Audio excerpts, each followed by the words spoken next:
Ya, jadi saya bisa lanjut. Ini untuk agenda webinar yang hari ini dimulai dari dimulai dari pengenalan dulu dengan narasumbernya, latar belakang dan dasar aturan serta tujuan. Selanjutnya, ruang lingkup pemeriksaan dan pengukuran serta pemilihan tips dan dalam pemilihan vendor pengujian itu supaya tidak over budget seperti apa. Serta terakhir dilanjutkan dengan Q&A. Oke, sedikit saya mau memperkenalkan diri untuk siang hari ini. Oke, nama saya Nur Gusti Suryaditya Ningsih, biasa dipanggil Gusti. Di pekerjaan pendidikan saya di D3 Teknik dan Manajemen Lingkungan, lulusan IPB tahun 2014. Mungkin di teman-teman webinar ada yang satu alma mater dengan saya, salam kenal. Terus selanjutnya di pengalaman kerja saya saat ini bekerja sebagai HSE di salah satu perusahaan manufaktur di Cikarang, serta pengalaman kerja saya memiliki 4 di farmasi, di konstruksi, serta di manufaktur 2 kali. Untuk sertifikasi saya sudah mempunyai, alhamdulillah ya, sudah mempunyai 5 sertifikat yang selama saya sampai saat ini. Itu yang pertama ada trainer sebagai BNSP, sudah sampai di level master, terus mempunyai sertifikat penanggung jawab pengelolaan limbah B3 BNSP, telah memiliki sertifikat sebagai auditor SMK 3 Kemenaker RI, ahli K3 umum Kemenaker RI dan BNSP, serta terakhir menjadi petugas P3K Kemenaker RI. Pengalaman sedikit mau sharing, selain bekerja saya juga ada pekerjaan dalam hal penyusunan dokumen, ada implementasi OKLUPL, Pertek TPS, sampai ke penyusunan RKL RPR rinci. Boleh buat teman-teman di webinar hari ini, mungkin ada yang ingin bertanya, bisa kontak saya di ini ya, di email maupun di WhatsApp. Oke. Sedikit ini ada video untuk pemanasan webinar siang hari ini, mungkin bisa disaksikan oleh teman-teman semua.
Ya, itu tadi video yang pertama. Ini untuk video yang kedua mengenai lingkungan.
Jadi itu untuk ini ya, untuk videonya mungkin bisa dilanjut. Oke, ini bagian kedua, itu masuk kita uji riksa K3 dan pengujian lingkungan area kerja. Jadi sini lebih membahas tentang kegiatan uji riksa K3 peralatan, tapi tidak semua peralatan yang saya bahas, dan pengujian lingkungan area kerja itu seperti apa. Lanjut, ini adalah uji riksa. Riksa uji adalah pemeriksaan dan pengujian peralatan kerja oleh pihak yang ditunjuk dan diberi kewenangan oleh pemerintah untuk menciptakan keselamatan dan kesehatan kerja sesuai dengan ketentuan yang berlaku dari Kementerian Tenaga Kerja atau Kemenaker RI. Biasanya tes pemeriksaan K3 ini dilakukan secara berkala atau berulang sesuai dengan jangka waktu tertentu, tergantung dari objek yang dilakukan pengukurannya. Lanjut ke pengukuran lingkungan hidup adalah proses pengumpulan data untuk menilai kualitas lingkungan dan dampak dari aktivitas manusia. Hal ini biasa melibatkan pengambilan sampel dari udara, air, tanah, dan makhluk hidup di lingkungan tersebut. Pengukuran lingkungan kerja merupakan suatu proses untuk mengevaluasi dan mengukur berbagai aspek dari lingkungan kerja yang dapat mempengaruhi kesehatan dan keselamatan manusia di tempat kerja, keamanan, serta kualitas udara. Berikut dasar hukum untuk uji riksa peralatan, mulai dari Undang Nomor 1 30, terus Undang Nomor 1 tahun 70 sampai dengan Instruktur Menteri Tenaga Kerja Nomor 11 tahun 1997. Jadi uji riksa ini kenapa dilakukan uji riksa? Karena ya berdasarkan video tadi yang sudah saya share ke teman-teman semua kan, kalau peralatan tidak uji riksa pasti tidak ketahuan rusaknya itu di mana, terus bisa membahayakan orang-orang sekitar. Gitu, efek dampak tidak dilakukan uji riksa seperti itu. Nah, untuk dasar hukum ini uji riksa itu berbeda-beda. Kalau pesawat angkut mungkin ada di 820. Terus pesawat apa lagi? Misalkan K3 listrik, K3 bejana tekan dan tangki timbun, itu peraturan beda-beda ya, tergantung dari objek yang dilakukan uji riksanya. Untuk dasar hukum pengukuran lingkungan kerja itu ada satu di Permenaker Nomor 5 tahun 2018 K3 lingkungan kerja. Dasar hukum pengukuran lingkungan hidup itu ada di Undang-Undang 32 tahun 2009 tentang perlindungan dan pengelolaan lingkungan hidup, ada di PP 22 tahun 2021, Permen LHK nomor 5 tahun 2014, serta Permen LHK nomor 56 tahun 2019, Permen LHK nomor 11 tahun 2021, serta yang terakhir masih edisi tahun lama mengenai kebisingan outdoor itu 48 tahun 1996. Jadi ini dasar hukum kenapa harus dilakukan uji riksa, kenapa harus dilakukan pengukuran lingkungan kerja, kenapa harus dilakukan pengukuran lingkungan hidup, ternyata semuanya ada diatur di dalam regulasi. Berikut tujuan dari pemeriksaan dan pengukuran uji riksa. Tujuannya apa sih? Bahwa yang pertama pasti memenuhi persyaratan peraturan perundang-undangan yang berlaku, terus menguji kelayakan fungsi dan operasi peralatan. Selanjutnya memeriksa dan menguji kekuatan konstruksi, membuktikan kestabilan dalam operasi, serta yang terakhir selain memenuhi persyaratan untuk mendapatkan sertifikat atau izin pemakaian dan resertifikasi atau berkala. Gitu. Lanjut, untuk pengukuran lingkungan kerja tujuannya adalah memenuhi persyaratan peraturan perundang-undangan yang berlaku karena ada regulasi yang mengatur. Yang kedua, agar mencegah kecelakaan dan penyakit akibat kerja. Yang ketiga, membantu identifikasi dan kontrol risiko di tempat kerja. Yang keempat, melindungi citra dan reputasi perusahaan.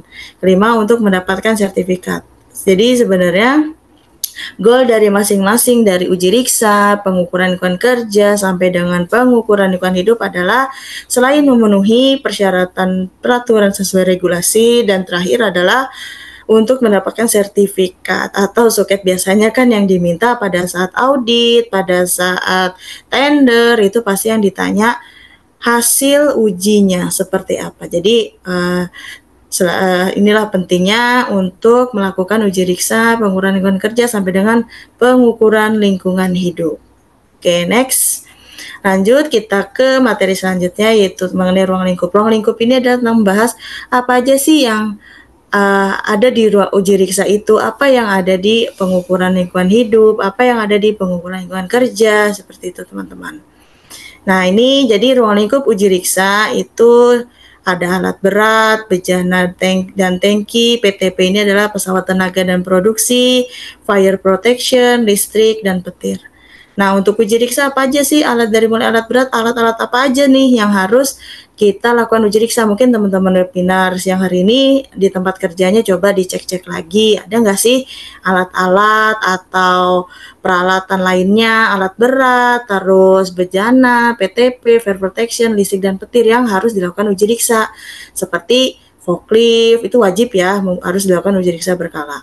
Towing truck, nah itu biasa banyak tuh di manufaktur. Mobile crane itu biasa di konstruksi. Nah, atau di project PLN misalnya, atau project yang di ketinggian-ketinggian bisa mobile crane, terus tower crane, terus alat angkat dan angkut atau scissor lift misalnya yang tidak tertulis dalam agenda siang hari ini. Ada apa lagi alat-alat berat lainnya lah yang bisa menjadikan itu faktor bahaya di tempat kerja. Selanjutnya bejana dan tangki PTP, ada boiler, terus misalnya kompresor, tangki timbun, genset, mesin perkakas, dan mesin produksi. Jadi mesin perkakas ini di sini bukan obeng ya, tapi lebih ke arah misalnya gerinda potong atau apalagi konveyor mesin produksi, terus serta perkakas lainnya yang mempunyai resiko bahaya gitu. Terus lanjutnya fire protection, ada instalasi hidran, instalasi fire alarm, serta instalasi sprinkler. Misalnya teman-teman semua di tempat kerjanya udah punya nih hidran indoor, outdoor, itu wajib dilakukan pemeriksaan uji riksa ya. Terus fire alarm juga sama, instalasi sprinkler juga sama. Lanjutnya listrik dan petir, itu ada grounding, panel listrik, trafo, serta instalasi petir seperti itu. Jadi kalau di tempat kerja kalian di salah satu ini belum dilakukan uji riksa, segera lakukan uji riksa. Tuh. Oke, next ini untuk yang pengukuran lingkungan kerja itu ada faktor fisika, faktor kimia, faktor biologi, ergonomi, dan psikologi. Nah, untuk faktor fisika apa sih yang diukur? Ini lebih ke arah pengukuran lingkungan kerja. Mungkin teman-teman semua sudah pernah melakukannya atau di sini ada yang baru terjun di SHE atau di HSE tapi belum melakukan pengukuran. Nah, ini coba dicek-cek lagi untuk pengukuran apa saja yang harus dilakukan. Faktor fisika misalnya iklim kerja, kebisingan, getaran, pencahayaan, gelombang radiasi, sampai dengan sinar UV. Faktor kimia, tingkat kebauan area kerja misalnya, atau KUDR gitu ya. Terus apalagi nih misalkan yang di lab gitu. Nah, ini wajib nih melakukan pengukuran faktor kimia. Untuk faktor biologi apa aja sih yang diukur menurut tadi ya Permenaker 5 2018, itu ada pengukuran bakteri dan jamur di area-area yang tidak semua area, mungkin area yang berpotensi adanya bakteri dan jamur, terus pengukuran udara, bakteri dan jamur, serta hygiene industri. Hygiene industri misalkan ini lebih ke arah jumlah toiletnya cukup apa enggak, terus jarak antar kamar mandi, terus jarak kamar mandi dengan fasilitas umum misalnya, atau dengan ruang kerja itu apakah sudah sesuai standar atau enggak, lebarnya toilet, terus fasilitas yang ada di toilet, itu seperti itu sih, lebih ke hygiene industri. Terus faktor psikologi apa? Nah, ini biasanya nih lebih banyak pekerja-pekerja, misalkan tingkat stres pekerjanya diukur. Mulai dari karyawan itu misalnya baru bergabung 3 bulan atau baru bergabung setahun, itu harus dilakukan tes psikologi. Karena kenapa? Karena kita bisa mengukur tingkat stres mereka itu pada saat adanya beban kerja kah atau adanya masalah yang lain, itu kita juga harus tes psikologi mereka.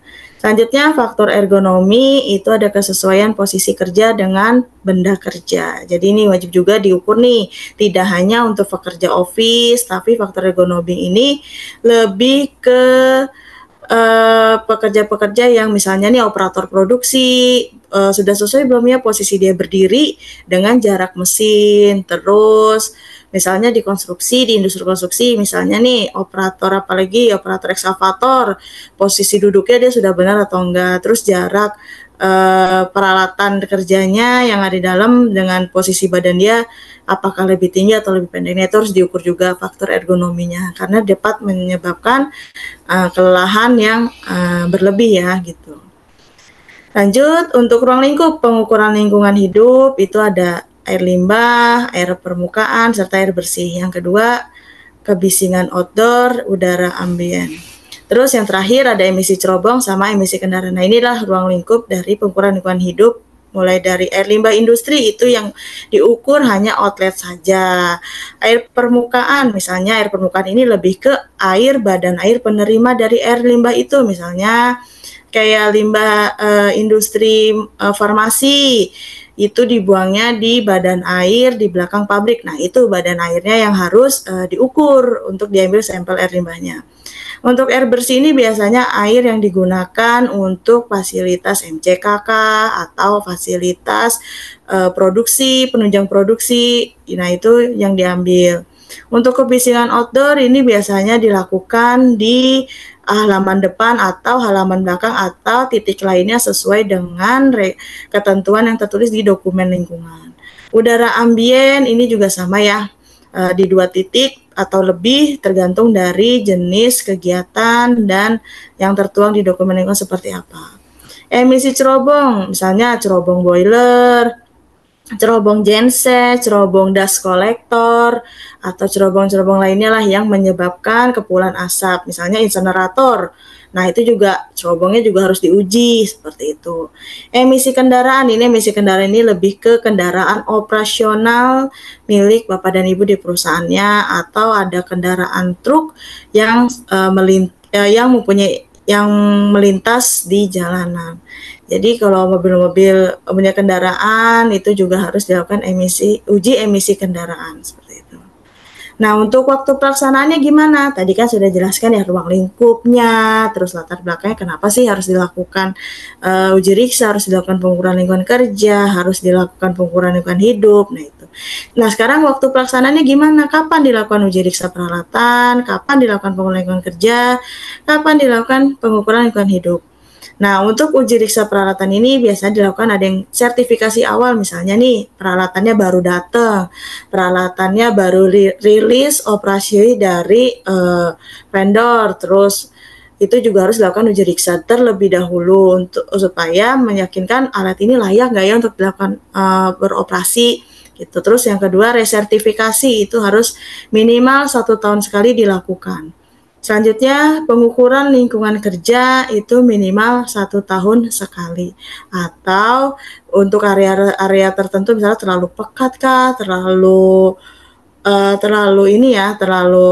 risk bahayanya tinggi, nah itu boleh-boleh saja untuk dilakukan 6 bulan sekali. Tapi minimal wajib dilakukan 1 tahun sekali pengukuran terhadap 5 faktor yang tadi sudah saya sebutkan. Untuk pengukuran lingkungan hidup ada yang dilakukan setiap hari, misalnya apa sih kok pengukuran lingkungan hidup dilakukan setiap hari? Misalnya nih, pengukuran debit air limbah, nah itu kan harus dicatat ya, setiap hari debit yang keluar tuh berapa sih, terus debit yang dikeluarkan ke badan air penerima berapa, terus dilakukan pengecekan pH harian, nah itu juga harus, TSS harian juga harus ya, terus pengujian apa lagi, mungkin yang sering itu pH sama TSS, karena supaya mengetahui TSS air limbah yang dikeluarkan ke badan air itu apakah di bawah baku mutu atau masih di atas baku mutu. Terus ada yang dilakukannya 1 bulan sekali, ada yang dilakukannya 6 bulan sekali. Untuk 1 bulan sekali ini biasanya kayak pengukuran air limbah outlet juga sama, ada yang bulanan. Tapi itu untuk semua parameter lengkap sesuai dengan yang tertera di dokumen lingkungannya.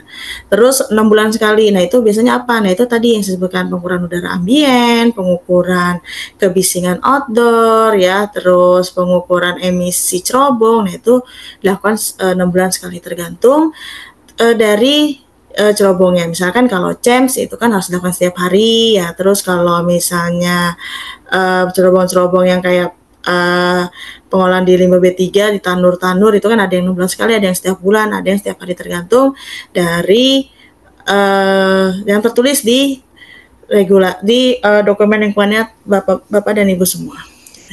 Nah, berikut untuk contoh dokumentasi uji riksa. Ini ada uji riksa. Ini ada uji riksa instalasi genset, terus instalasi listrik, terus ada yang hidran, pompa hidrannya, terus tangki timbun, terus apalagi nih uji riksa misalnya peralatan produksi seperti konveyor. Nah, ini contoh gambar-gambar teman semua. Jadi nanti kalau misalkan teman semua udah terjun nih di dunia SAE itu atau di dunia HSE, biasanya sering tuh mendampingi vendor-vendor ya untuk melakukan uji riksa. Oh, ternyata uji riksanya ini. Nah, pastikan uji riksanya dilakukan sesuai dengan SOP-nya. Seperti itu gitu ya. Gitu. Jadi pastikan juga vendor yang terpilih juga sesuai sama regulasinya gitu ya. Jadi jangan salah nih. Nah, berikut untuk contoh dokumentasi pengukuran lingkungan kerja, mulai dari pengukuran pencahayaan, pencahayaan di ruang kerja ya, terus bakteri, terus pengukuran kadar bahan kimia yang ada di penyimpanan bahan kimia itu. Terus ada lagi misalnya kebisingan di area kerja, kebisingan di ruang genset atau di ruang boiler misalnya, atau di ruang-ruang yang bising-bising, itu juga wajib dilakukan pengukuran. Untuk pengukuran mikrobiologi biasanya diletakkan di mana? Kantin, terus diletakkannya misalnya di area-area yang terlalu lembab gitu ya, kayak gudang. Nah, itu kan juga jarang ada orang berhuni di sana, seperti itu. Terus contoh dokumentasi pengukuran lingkungan hidup. Nah, ini seperti pengambilan sampel air limbah, terus ini ya, terus pengukuran apalagi nih, emisi cerobong, pengukuran udara ambien, terus sampai ke pengukuran emisi kendaraan, seperti itu. Lanjut, ini ada lanjutnya pemilihan jasa yang digunakan. Nah, ini adalah tips, jadi pengetahuan sedikit buat teman-teman mungkin yang baru mau join atau tertarik untuk pindah ke SAE atau HSE. Dalam pemilihan jasa yang digunakan juga harus hati-hati ya, jadi jangan sampai salah pilih vendor yang digunakan. Nah, bagaimana sih dengan pelaksanaan di lapangannya, bahwa seluruh kegiatan pengambilan sampel uji riksa dilakukan oleh personil yang berkompeten. Nah, ini harus dipastikan nih ya. Karena kenapa? Karena nanti kalau misalkan nggak berkompeten, nanti dia akan mendapatkan pertanyaan dari usernya, bingung jawabnya seperti apa. Kalau kita pilih yang berkompeten, kita mau nanya apapun pasti dia bisa jawab, dan pastikan dia mengerti gitu. Jangan sampai salah pilih gitu ya. Nah, ini tahapan sebelum pelaksanaan. Yang pertama, cek dulu nih legalitas si PJK 3 yang dipilih itu apa. Oh ya, untuk uji riksa ini biasa dilakukan PJK 3 ya. Boleh PJK 3 misalkan wilayah di tempat Bapak dan Ibu, atau PJK 3 provinsi, yang penting dia terdaftar di Kemenaker. Cek legalitas PJK 3-nya dan lab yang akan digunakan dan personil yang bertugas. Gitu. Jadi lab yang digunakan nih, misalnya lab dari eksternal, dicek dulu nih legalitasnya, dia berbadan hukum apa enggak, terus terdaftar apa tidak, seperti itu ya. Dan personil yang bertugas itu mempunyai sertifikat kompetensi atau tidak gitu. Terus selanjutnya setelah cek legalitasnya, tentukan dulu objek dan titik sampling yang akan dilakukan sesuai dengan regulasi dan matriks yang terdapat di dokumen lingkungan. Nah, ini setelah memilih, misalkan pilih PJK 3 udah oke nih legalitasnya. Oke, sekarang kita tentuin dulu nih objek yang mau diuji itu apa alatnya. Misalnya uji riksa boiler, uji riksa genset gitu ya. Terus titik sampling dalam lingkungan kerja, misalnya mau di mana? Mau di office kah, atau di area produksi kah, atau di gudang kah gitu. Terus untuk lingkungan, titik mana saja nih yang mau kita ambil, yang mau kita sampling nih di bulan ini gitu misalnya. Mungkin ada di udara ambien atau hanya emisi cerobong aja gitu ya. Selanjutnya adanya evaluasi dan improvement. Nah, ini evaluasi hasil yang didapatkan dan lakukan perbaikan. Jadi setelah ngecek legalitasnya, melakukan penentuannya, serta melaksanakan pengujian dan uji riksanya, kita wajib melakukan evaluasi dan improvement apa yang harus dilakukan berdasarkan hasil yang didapat. Dan segera lakukan perbaikan jika ada hal-hal yang menyimpang gitu ya. Menyimpang itu maksudnya melebihi baku mutu kah, atau misalnya ada pada satu uji riksa didapatkan hal yang NG seperti itu ya. Nah, ini untuk uji riksa lingkungan hidup itu pertama dilakukan oleh, kalau uji riksa itu dilakukan oleh PJK 3 sesuai bidang yang diuji. Yang kedua, pastikan personil yang melakukan uji riksa telah memiliki SKP ahli dan masih berlaku. Nah, itu. Misalnya nih, Bapak dan Ibu mau melakukan uji riksa peralatan produksi. Nah, pastikan petugas yang mau ngecek peralatan produksi di tempat Bapak dan Ibu tuh wajib memiliki SKP ahli PTP sebagai ahli PTP. Dimintain aja SKP-nya gitu ya. Terus penunjukan SKP sesuai dengan PJK 3. Nah, biasanya misalnya nih SKP-nya di PTA tapi dia terdaftarnya di PJK 3 mana nih gitu. Kan biasa takutnya ada yang seperti, dan cek terlebih dahulu di teman K3. Untuk pengujian lingkungan kerja itu dilakukan oleh laboratorium eksternal. Nah, misalnya di laboratorium apa nih? Laboratorium banyak ya sekarang ya, laboratorium di Indonesia ya, tidak hanya satu, jadi bisa dipilih. Terus personil yang bertugas telah memiliki sertifikat kompetensi, misalnya dari BNSP ada HIMU, HIMA, HIU. Nah, biasanya HIMA ini Hygiene Industri Madya, kalau yang HIMU adalah Hygiene Industri Muda, dan HIU Hygiene Industri Utama. Nah, ini ada tugasnya masing-masing nih gitu. Kalau biasanya kalau HIU ini sampai dia bisa memberikan saran perbaikan seperti apa gitu ya. Terus mempunyai SKP sesuai dengan laboratorium laboratorium. Jadi misalnya nih SKP ahli lingkarnya dia terdaftar di lab mana nih, sesuai nggak sama lab yang Ibu Bapak pilih, serta terdaftar di teman K3. Ada ya di teman K3 juga bisa ngecek gitu ya. Terus kalau lingkungan hidup dalam penilaian vendor seperti apa? Nah, ini dilakukan oleh laboratorium eksternal yang sudah mempunyai sertifikat kan. Nanti ada bentuknya kan itu seperti apa. Terus personil yang mengambil sampel itu setidaknya minimal pernah mendapatkan pelatihan mengenai teknik pengambilan sampel. Itu jadi ditanyakan dulu nih apakah petugas samplingnya pernah melakukan pelatihan gitu ya. Terus labnya terdaftar di KLHK dengan adanya surat registrasi dari Kementerian Lingkungan Hidup.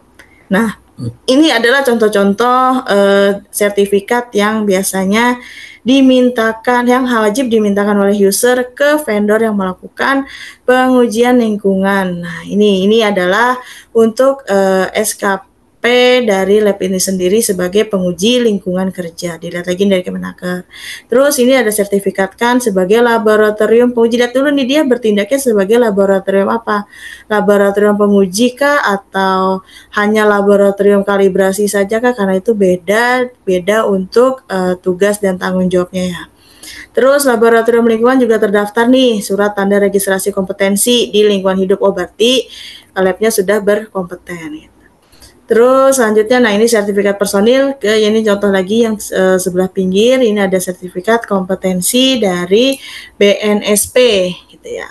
Nah, jadi pastikan nih teman-teman sebelum memilih vendor yang supaya tidak zonk atau tidak membazirkan uang, jadi lihat dulu, cek-cek lagi nih legalitasnya. Jadi jangan main asal pilih asal murah atau asal-asalan gitu lah ya. Yang penting dilakukan uji nih, yang penting ada suratnya, yang penting ada ternyata untuk audit tender, misalnya audit misalkan audit eksternal atau audit SMK 3 pun biasanya ditanya untuk si legalitas vendornya sendiri. Nah, ini untuk misalnya nih SKP si petugasnya nih untuk uji riksa ini benar nggak sih dia terdaftar di PT ini. Kita cek aja nih tanggal SKP-nya. Gitu ya. Terus di bidang, terus misalnya nih PJK 3 ini bidangnya bidang apakah? Kita mau uji misalnya di bidang pesawat angkat angkut. Oh, ternyata dia ada nih bidang jasanya pesawat angkat dan angkut. Masa berlakunya bisa sampai 6 Februari 2026 seperti itu. Jadi dilihat lagi ya petugas yang datang udah kompeten kah, udah terdaftar kah SKP-nya, terus PJK 3-nya sudah sesuai bidangnya kah. Jangan sampai kita mau uji angkat dan angkut tetapi PJK 3 yang dipilih tidak memiliki SKP di bidang angkat dan angkut. Nah, itu nanti akan jadi temuan juga tuh di audit SMK 3. gitu ya, akan langsung minor, walaupun temuannya misalnya minor atau bisa jadi major gitu ya, tergantung tingkat kritikalnya gitu. Terus, nah ini pengecekan keaslian dari Kemnaker gitu misalnya.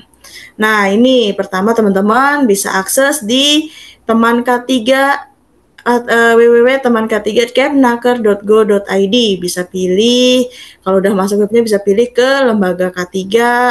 Nah lalu pilih lagi lembaga PJK3, cek kalau mau cek PJK3-nya seperti itu ya. Bisa langsung ke pencarian PJK3-nya nih, misalnya pilihnya di bidang apa. Kalau di bidang pemeriksaan dan pengujian teknik K3, cek dulu ada nggak nama PJK3 itu di bidang itu gitu ya. Terus misalnya personelnya sudah punya SKP atau belum gitu. Cek keaslian SKP-nya bisa melalui teman K3 atau di aplikasi Mikarpo juga ada ya teman-teman, bisa dilakukan pengecekan gitu.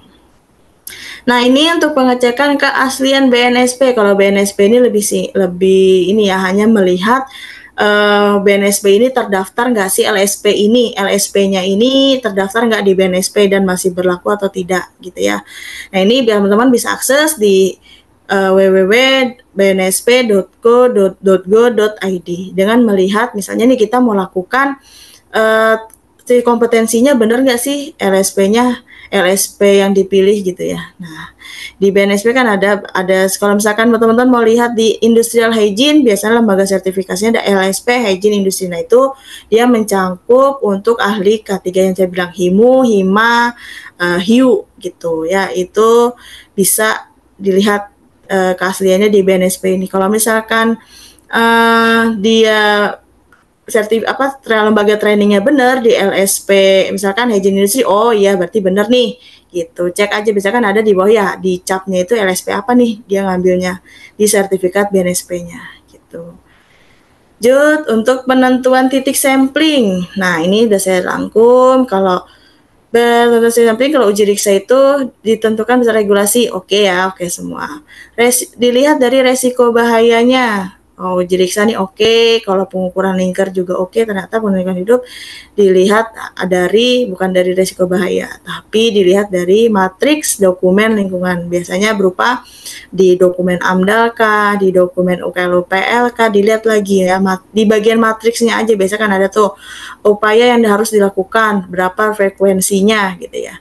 Berdasarkan hasil audit, ya biasanya nih dari hasil audit ditemukan alat yang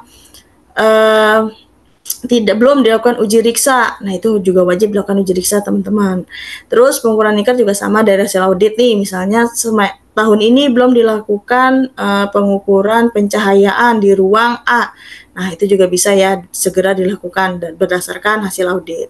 Sama pengukuran lingkungan hidup juga, misalnya belum dilakukan pengecekan air limbah di titik outlet, ternyata hanya air limbahnya selama ini inlet aja yang diuji. Nah ternyata inlet itu tidak wajib ya teman-teman dilakukan pengukuran, tapi wajib itu dilakukan pengukuran di titik outlet. Nah seperti ini nih contoh menentukan resiko, misalnya nih menangani yang saya garis merah itu adalah yang terkaitan sama uji riksa, yang terkait sama pengukuran lingkungan, misalnya menangani bahan kimia bersih, bahan-bahan kimia. Nah ini harus diuji nih tempat penyimpanan bahan kimianya terkait tingkat kebauannya atau tingkat KUDR-nya atau tingkat ISBB-nya, seperti itu ya. Terus mengangkat barang secara manual. Nah ini harus dilakukan uji ergonomi nih, orang-orang yang mengangkat secara manual nih, bener nggak nih dalam kegiatannya gitu ya. Terus mengoperasikan mesin. Nah ini lebih ke uji riksa nih, mesinnya dicek nih apakah masih aman atau enggak nih gitu ya. Terus menggunakan alat pembersih kelistrikan. Nah ini biasanya dilakukan inspeksi bisa dilakukan oleh ahli K3 listrik di tempat Bapak dan Ibu kerja, atau melalui PJK3 juga bisa. Nah berikut untuk kayak dokumen lingkungan nih. Nah di sini kan ada sebelah kolomnya ada dua ya, ada dampak lingkungan yang dipantau sama sumber dampak serta tolak ukur serta bentuk pemantauan lingkungan hidup. Nah ini biasanya kalau yang di bidang lingkungan itu kita fokusnya lihat ke periodenya. Nah ini kan periodenya ada yang 3 bulan sekali, setiap 3 bulan ternyata harus dilakukan pengukuran penurunan kualitas udara, ada parameternya tersendiri yang harus diukur apa aja sih selama 3 bulan. Titiknya di mana aja itu bisa lihat di kolom lokasi. Terus apalagi yang harus diuji? Cerobong genset ternyata harus per 3 bulan diuji. Jadi patokannya hanya ada di matriks dokumen lingkungan, baik itu matriks UKL-UPL atau matriks AMDAL gitu ya, seperti itu. Nah, ini hasil akhir yang kita dapat dari kegiatan uji riksa maupun hasil uji labnya. Kalau uji riksa bentuk dokumennya apa sih yang bisa kita lihat, bisa kita terima? Itu ada hasil uji dari PJK 3 dan biasanya adanya suket dinas pengawas.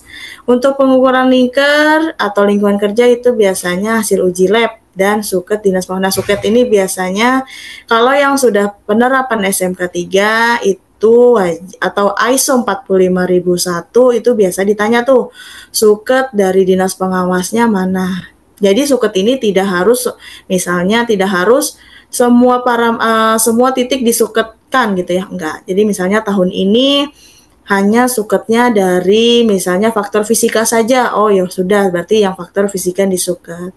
Tahun depan bisa faktor kimia gitu, yang penting setiap tahun tidak faktor fisika terus yang disuket ya, atau faktor kimia terus, itu tidak.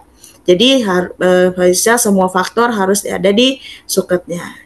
Terus kalau pengukuran lingkungan hidup apa? Hanya hasil uji laboratoriumnya saja yang bisa kita terima atau bisa berita acara pengambilan sampel, seperti itu.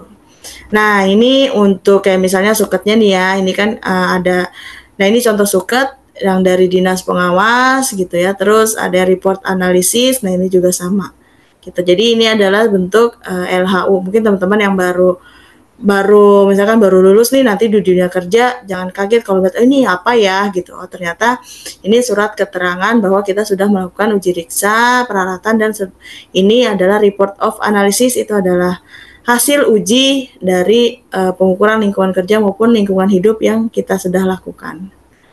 Oke, yang terakhir, jadi kesimpulannya dari saya itu, nah ini sedikit tips melakukan uji riksa dan pengukuran lingkungan nih buat teman-teman semua yang mungkin baru ingin di SI atau selama ini saya salah ya dalam menentukan titik. Oh, selama ini ternyata uji riksa yang dilakukan di tempat saya itu ada yang kurang gitu ya. Jadi harus melakukan identifikasi awal dulu.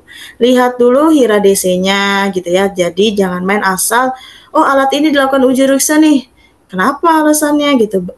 Tingkat bahayanya separah apa sih gitu ya. Terus misalnya kayak cuman obeng gitu. Ternyata dilakukan uji riksa kayaknya nggak perlu gitu kan ya. Terus misalkan kayak tang kecil gitu, itu walaupun perkakas tapi dilihat lagi nih perkakas yang masuk itu seperti apa, diatur di dalam regulasi. Jadi selain identifikasi awal, kita lihat dulu regulasinya seperti apa, apakah ada tertuang di regulasi atau masuk ke dalam kategori misalnya mesin perkakas atau mesin produksi gitu ya. Dikhawatirkan tidak sesuai sasaran nih kalau kita main asal pilih, asal tunjuk saja gitu. Karena nanti kalau udah nggak sesuai sasaran, jadinya kayak over budget gitu ya. Harusnya bisa budget dialokasikan yang lain, jadi budget yang digunakan hanya untuk uji riksa saja. Pemilihan jasa pihak luar, nah ini pemilihan jasa uji yang tepat, bukan jasa uji asal murah. Banyak ya PJK 3 yang menawarkan perpanjangan sekian, terus apalagi ya, misalkan dokumen baru sekian, tapi lihat lagi nih, boleh murah, tapi lihat lagi legalitasnya, dia ada atau tidak. Minimal bidang yang kita uji itu sesuai sama SKP yang dimiliki PJK 3-nya. Seperti tadi saya beri contoh, kita mau uji misalkan pesawat tenaga produksi. Oh, PJK 3 ini nggak ada nih izinnya nih, pesawat tenaga produksi, kita cek di teman K3 tadi nggak ada. Ternyata kita nggak bisa pakai PJK 3 itu teman-teman, jadi kita harus cari PJK 3 yang lain. Seperti itu ya. Ya walaupun dia menawarkan, tapi kalau misalkan seandainya dia sudah sedang perpanjangan, dimintakan bukti perpanjangannya, dibutuhkan bukti perpanjangan bahwa dia sedang melakukan perpanjangan, dan tanya kapan progresnya akan selesai, karena itu menjadi evidence pada saat kita melakukan audit. Kita diaudit oleh pihak eksternal atau audit internal. Selanjutnya melakukan pengendalian setelah dilakukan uji, setelah dilakukan identifikasi gitu ya. Terus hasilnya keluar, kita harus lakukan pengendalian. Oh, alat ini ternyata harus adanya misalnya switch atau tombol emergensinya rusak. Nah, itu juga harus dilakukan pengendalian agar tidak menimbul sesuai pengendalian. Jadi sesuai pengendalian, misal pengendaliannya A, ya udah jangan kerusakannya A, kita harus pengendaliannya A gitu ya. Jadi jangan melakukan hal-hal yang tidak tertulis. Terus evaluasi dan konsisten. Jadi selalu melakukan evaluasi dan tetap melakukan konsistensi pengujian berkala. Nah, itu juga wajib ya teman-teman. Pengujian berkala itu wajib dilakukan setiap 1 tahun sekali agar memastikan peralatan itu tetap layak dioperasikan atau tidak. Oke. Oke, sekian dari materi webinar siang hari ini. Sedikit pantun buat teman-teman. Otot kuat, kawat tulang besi, dikira cupu ternyata suhu. Cukup sekian presentasi kami. Saya ucapkan terima kasih. Simpan ragi dalam sepatu. Jumpa lagi di lain waktu.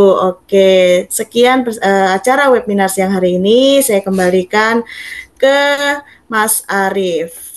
Oke, baik, luar biasa materinya ya, Ibu Gusti dan juga teman-teman semuanya.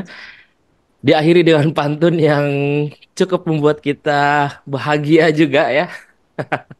Oke, dan di sini sudah banyak yang bertanya nih Bu Gusti, tapi sebelum kita lanjut ke sesi tanya jawab, saya akan memberikan informasi terlebih dahulu untuk teman-teman peserta hari ini.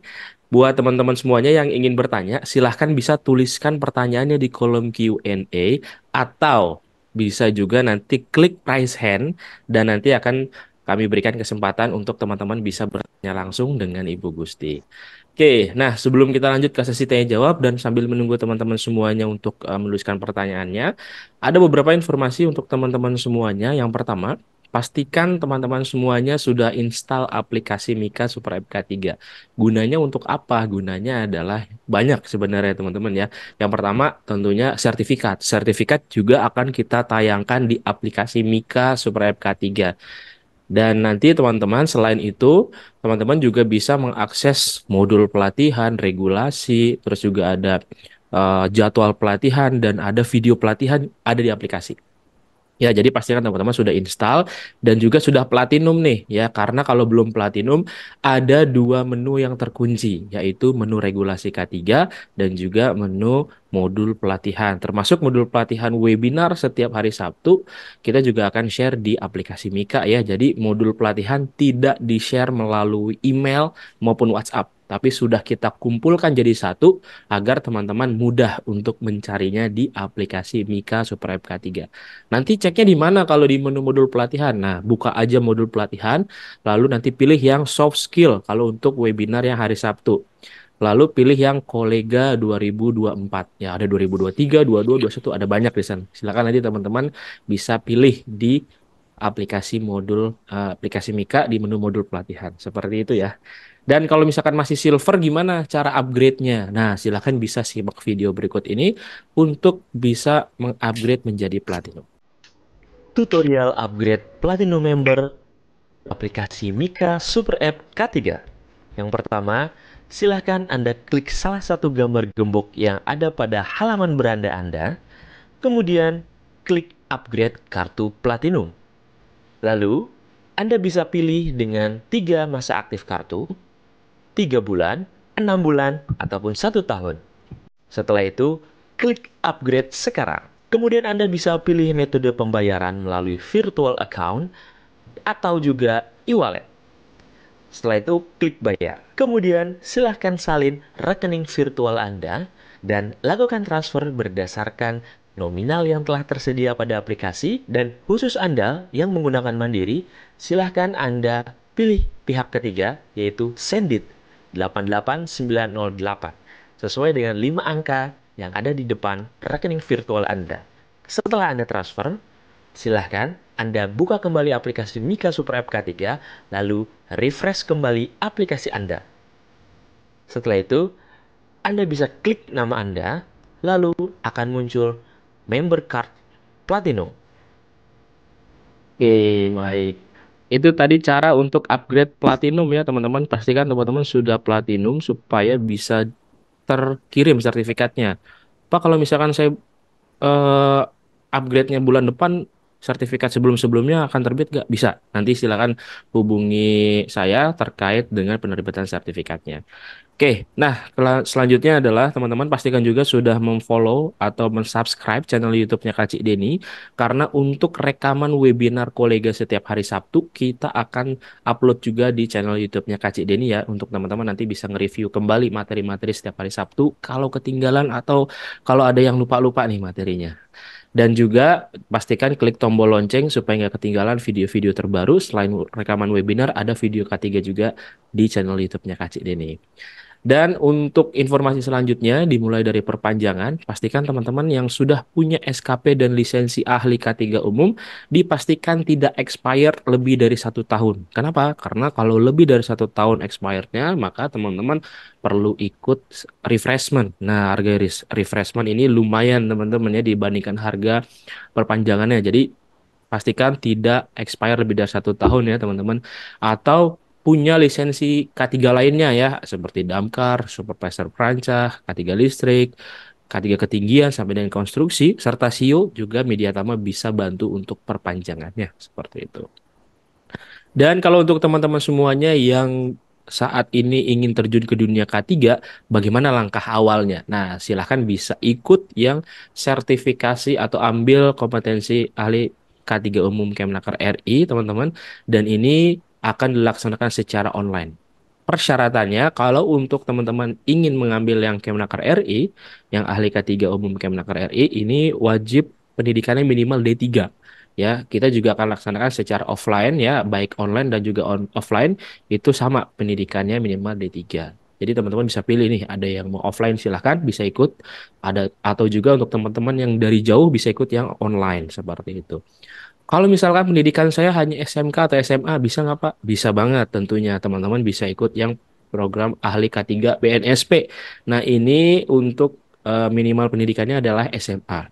Menariknya adalah bulan Juni ini, bulan terakhir ya, teman-teman bisa mendapatkan harga subsidi ya. Karena untuk biasanya kita membuka dengan harga 2,5 juta. Untuk program subsidi ini bagi teman-teman yang ingin ikut pembekalan materi bisa ikut dulu secara gratis. Kalau misalkan teman-teman ingin lanjut ke uji kompetensi, nah silakan nanti baru bisa membayar uji kompetensinya dari harga 2,5 juta menjadi 750.000 saja teman-teman ya. Dan ini hanya dibuka sampai bulan Juni saja. Akhir Juni ini kita akan mulai materinya di tanggal 24 sampai tanggal 26 Juni. Uji kompetensinya di setiap hari Jumat ya teman-teman. Oke, nah nanti kalau misalkan teman-teman semuanya berminat, silahkan bisa hubungi tim Mediatama yang teman-teman kenal dan bilang aja untuk ikut program subsidi ahli K3 BNSP seperti itu ya. Oke, kalau misalkan teman-teman semuanya sudah punya ahli K3 umum Kemnaker RI, bisa juga nih ikut lagi lanjut ke auditor SMK 3 ya. Dan ini nanti teman-teman bisa juga menjadi seorang auditor dan juga menjadi konsultan K3, bahkan menjadi seorang instruktur K3. Bisa banget teman-teman ambil sertifikasi auditor SMK 3 ini kita lakukan secara online training di bulan Juli. Nah, ini yang tadi Ibu Gusti juga sampaikan untuk teman-teman semuanya yang ingin atau yang di perusahaannya ingin punya personil yang tersertifikasi sebagai hygiene industri ya.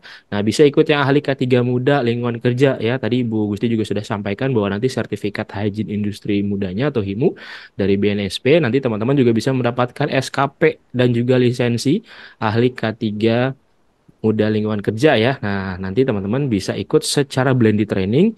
Kita akan laksanakan di bulan Juli. Nanti teman-teman bisa melakukan tuh untuk pengukuran-pengukuran dan juga titik-titik sampling yang ada di perusahaan teman-teman semuanya. Atau bisa juga nanti sebagai vendor ya. Oke. Untuk selanjutnya untuk teman-teman yang bekerja di kelistrikan bisa ikut teknisi K3 listrik kalau pendidikannya SMK. Tapi kalau teman-teman semuanya yang pendidikannya D3 bisa ikut yang ahli K3 listrik Kemnaker RI. Ini diperlukan untuk perusahaan-perusahaan yang ingin ikut tender biasanya. Diperlukan personil yang memiliki sertifikasi atau sertifikat ahli K3 listrik. Atau di perusahaannya yang memiliki tegangan di atas 200 kV ampere. Nah, diwajibkan personilnya memiliki sertifikat ahli K3 listrik ya. Pastikan di perusahaan kamu atau di perusahaan teman-teman semuanya sudah memiliki personil ahli K3 listrik. Nah, untuk teman-teman semuanya yang bekerja di konstruksi bisa ikut yang ahli muda K3 konstruksi ya, dan ini minimal SMA pendidikannya. Kita laksanakan secara full online training ya. Kalau misalkan teman-teman semuanya sudah mengikuti yang ahli muda, lanjut lagi ke yang ahli madya, dan nanti kita akan laksanakan secara offline kalau untuk yang madya. Kalau teman-teman bekerja di ketinggian ya bisa juga, atau misalkan yang mengawasi perancah nih ya. Nah, bisa ikut yang supervisor perancah. Kalau misalkan teman-teman yang memasang dan membongkar perancah, ikut yang teknisi K3 perancah.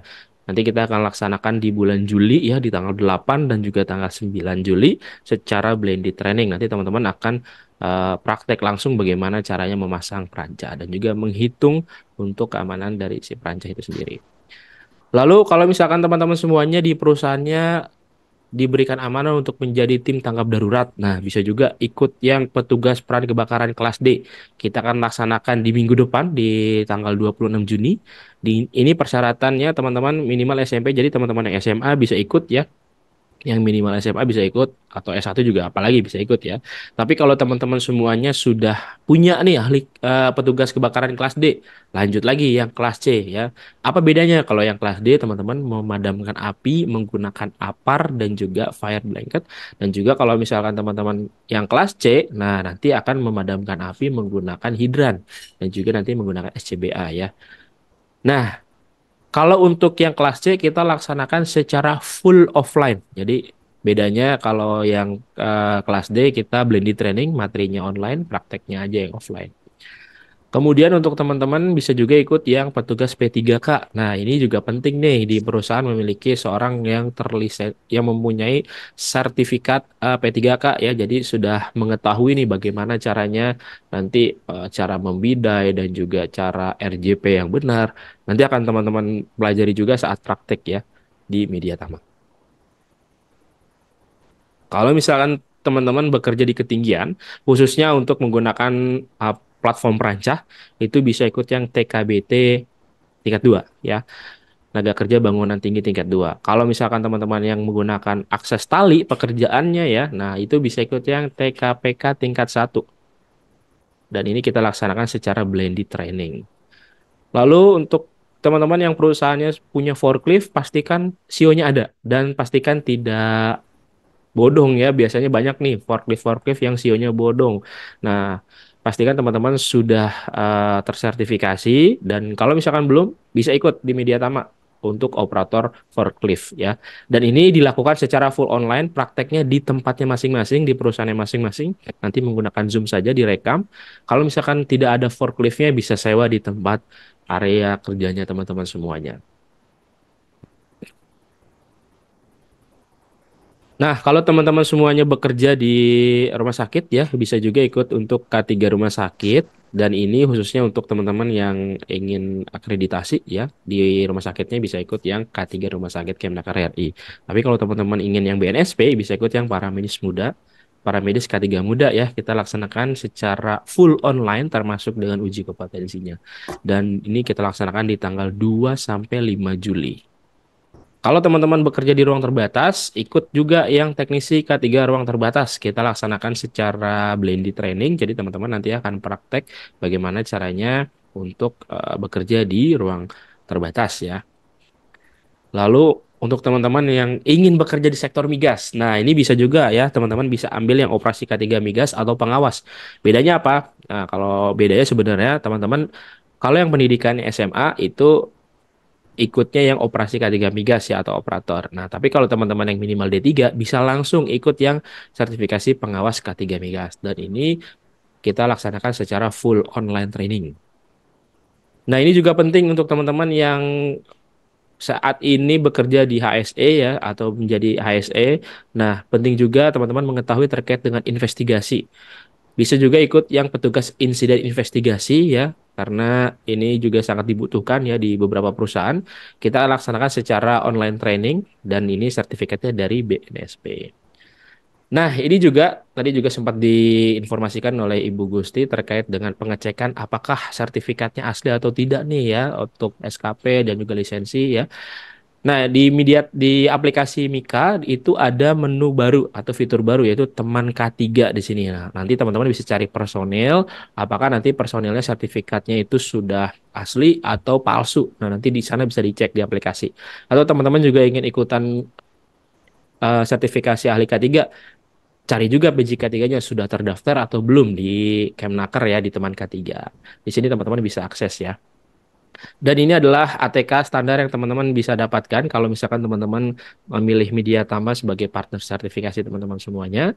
Dan kalau misalkan kita ketinggalan webinar kolega, tetap ingin dapat sertifikat, gimana caranya? Bisa kunjungi websitenya milea.app.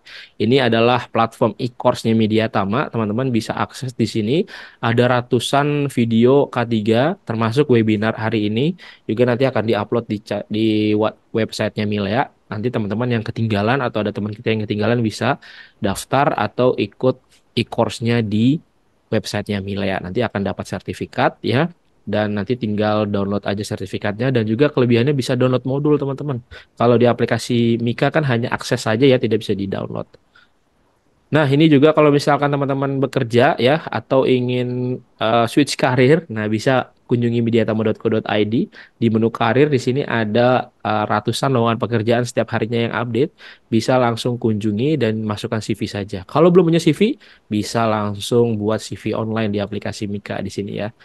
Tinggal pilih template, isi seluruh kolom dan juga file pendukung, otomatis langsung bisa terdownload nanti CV-nya. Ya, bisa buat lebih dari satu, teman-teman, tergantung selera desain.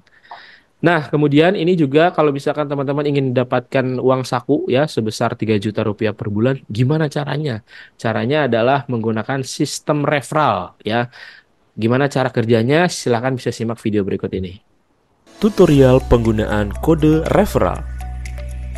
Yang pertama, silahkan klik menu akun, lalu klik menu referral, kemudian salin kode referral ke pelatihan yang Anda inginkan.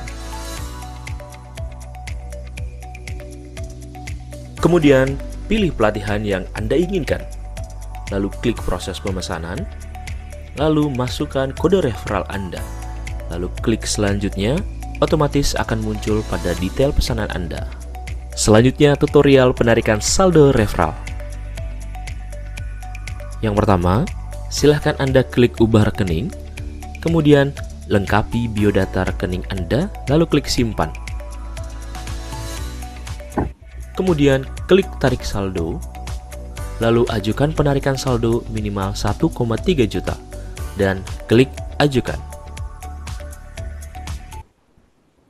Oke, itu tadi cara untuk bisa mendapatkan uang saku sebesar 3 juta rupiah per bulan ya. Jadi nanti teman-teman bisa mendapatkan fee sebesar 5% dari pelatihan yang teman-teman referensikan ya.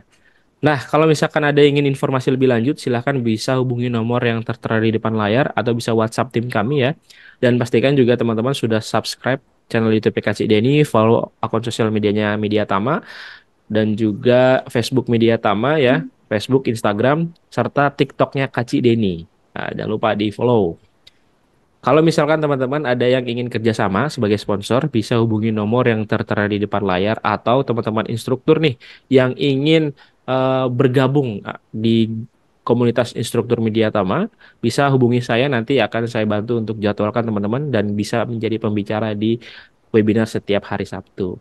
Oke, nah ini sudah ada absensinya teman-teman, silakan untuk absensi ya saya akan berikan juga di kolom chat. Nanti kalau teman-teman absensinya tidak bisa diklik di kolom chat, silahkan bisa screenshot dulu untuk QR code-nya yang ada di layar. Kenapa? Karena untuk kebijakan saat ini, Zoom itu di kolom chat, link itu tidak bisa diklik. Ya, sehingga untuk teman-teman yang di handphone, khususnya di handphone, yang tidak bisa diklik, silahkan bisa di screenshot atau bisa juga disalin kembali link yang saya berikan lalu dituliskan manual di web browser ya. Nah, kalau misalkan Pak Damrin Pak Nikfat ini nggak bisa diklik linknya, silahkan bisa dituliskan kembali saja Pak Damrin untuk link yang saya berikan di kolom chat ke web browser ya. Atau bisa screenshot kode QR code-nya lalu bukanya pakai aplikasi QR scanner ya. Nanti teman-teman bisa langsung klik link yang ada di sana. Kalau ribet juga, teman-teman ya, ribet deh. Gimana caranya? Bisa hubungi saya. Nah, ini saya share nomor handphone saya. Nanti teman-teman bisa WhatsApp saya aja untuk minta link absensi ya. Oke. Nah, ini sudah makin banyak pertanyaannya, Bu Gusti. Kita jawab satu persatu ya, Bu Gusti ya. Luar Pertanyaan biasa, Pak Arif. Pertanyaannya, ini saya cek dulu orang-orangnya masih ada atau enggak nih. Oke, Pak Umar. Kalau untuk uji riksa, tanggal lift itu berapa tahun, Bu? Silakan, Bu. Kalau uji riksa tanggal lift, lihat dulu Pak Arif ini berkalakah atau baru ya gitu maksudnya, lihat lagi di regulasinya. Coba Pak lihat di tanggal lift itu di eskalator elevator ya Pak, lihat lagi Pak di regulasi elevatornya berapa tahun sekali. Setahu saya sih kalau berkali itu pasti 1 tahun sekali, peralatan apapun itu pasti 1 tahun sekali gitu Pak Arif, jawaban dari saya Pak. Oke, baik. Seperti itu ya, Pak Umar Baras untuk jawabannya. Kemudian dari Pak Freddy Adam. Untuk pengukuran, apakah boleh dilakukan oleh seorang SHE officer di perusahaan internal atau hanya boleh dilakukan oleh PJK 3? Silakan, Ibu. Oke, untuk Pak Umar terima kasih pertanyaannya Pak. Untuk pengukuran lingkungan kerja itu lihat dulu Pak, Bapak punya personil yang kompeten atau tidak. Misalnya minimal dia punya kalau dia sudah punya hiu lebih bagus Pak. Tapi kalau hanya dia punya hima, madya ya Pak, itu dia hanya bisa menentukan titik-titiknya saja yang sesuai itu di mana. Dia bisa melakukan analisa awal. Tapi kalau untuk melakukan pengukurannya kalau Bapak punya alat ya silakan, tapi pastikan Bapak perusahaannya berarti terdaftar dulu Pak di di Kemenaker sebagai penguji, atau bisa minta rekomendasi dari dinas setempat, atau bisa konsultasi juga ke dinas dulu like-nya gini gimana sih apakah bisa dilakukan. Tapi setahu saya sih kalau baru punya minimal hima itu belum bisa Pak, tetap melalui PJK 3 juga gitu sih. Oke, nah ini masih pertanyaan dari Pak Freddy Adam nih, Bu, terkait stand yang dipakai untuk alat berat sebagai penyangga penyangga alat berat yang di maintenance, apakah harus dilakukan uji riksa juga, Bu? Oh, kalau itu lebih ke konstruksi ya Pak, saya juga belum, saya bisa saja menjawab, tapi kalau tangga stand itu dilihat Pak, itu dia secara bahaya itu masuk kategori yang mana. Kalau misalkan dia masuk kategori high, bisa Pak dilakukan uji riksa. Tapi tanyakan juga Pak, lebih baik gini, kalau kita melakukan ragu nih di regulasi tidak ada, lebih baik kita tanyakan ke pengawas setempat.